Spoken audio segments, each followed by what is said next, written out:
Hello students, verb to बीचा योग्य option निवडायचं आहे. तर इथे आपल्याला वाक्य दिलेले आहेत.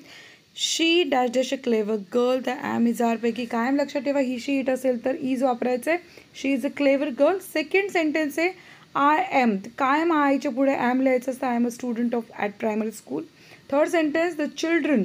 चिल्ड्रन हे अनेक वचने असल्यामुळे आपल्याला करता अनेक वचने असेल तर आर आपण कायम वापरतो. The children are very noisy. Fourth वाक्य जे आहे ते आहे Anna and Matt dad dash good at playing the guitar. तर इथे दोघं जणी असल्यामुळे आपण अनेक वचनी करता आलेला आहे. सो आर वापरणार. माय सिस्टर हा सिंग्युलर करता आहे म्हणून इज वापरायचं आहे. My sister is afraid of all kinds of bugs. Our cat तर आर कॅट सिंग्युलर करता म्हणून इज वापरणार. आता पुढे आय एम व्हेरी इझी आहे. I am writing a scrapbook. Roses अनेक वचनी असल्यामुळे आर वापरायचं. करता अनेक वचनी कुठे येते लक्ष द्या, मग तुमच्या आरामात तिथे उत्तर लिहिणं सोपं जाईल. लास्ट सेंटेन्सचं उत्तर तुम्ही कमेंट करून आम्हाला सांगायचं आहे.